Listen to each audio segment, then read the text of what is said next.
Taylor Swift, The Beginning of a Dream. Taylor Swift is an A-list singer and songwriter. She was born on December 13th, 1989, and started her career in 2006, at 16. And yeah, I know it's definitely a banal way to start talking about someone famous, but be patient, we have a lot to say about her. She was raised on a Christmas tree farm in a small town located in Pennsylvania. At that time, her life was already surrounded by music, but more specifically, country music. As I said, she officially started her career at 16, but her love for music didn't rise from nothing. She got her first guitar at the age of 8, but she couldn't play that because she was too little. Taylor started getting guitar lessons 4 years later and had her first presentation when she was 12 in a basketball game, and she sang the national anthem. She also wrote her first song, Lucky You. At 14, Taylor and her parents moved to Tennessee, where she signed a deal with RCA Records. Because of all the limitations Taylor had, she decided to quit the record company 1 year later. Then, she signed her second contract with the newly founded Big Machine Records. Finally, this is when everything really starts, her first album.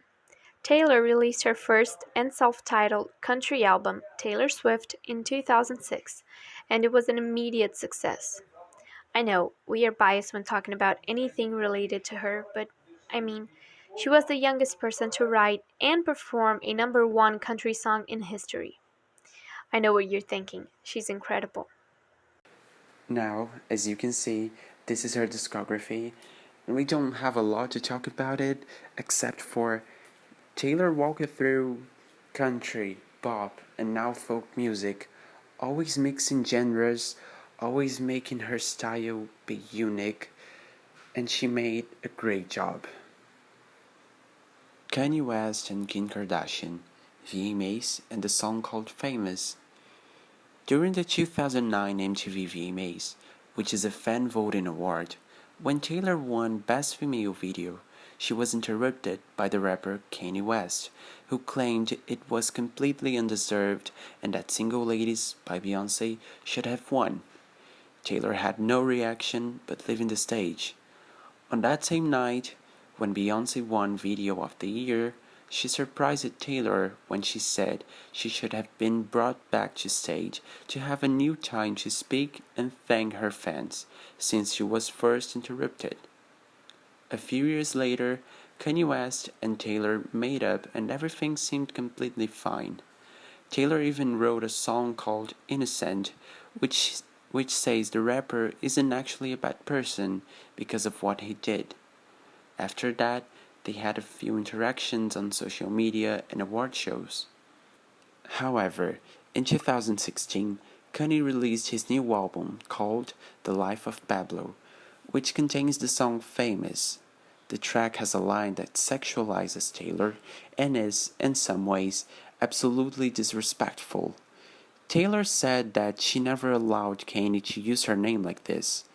After that, Kim Kardashian leaked it an edited video of a phone call between Kanye and Taylor, in which Taylor seemed to agree with the rapper, but it has never actually happened.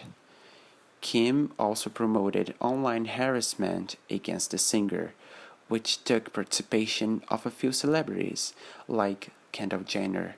And then Taylor deactivated her social media and practically disappeared from the press for a year.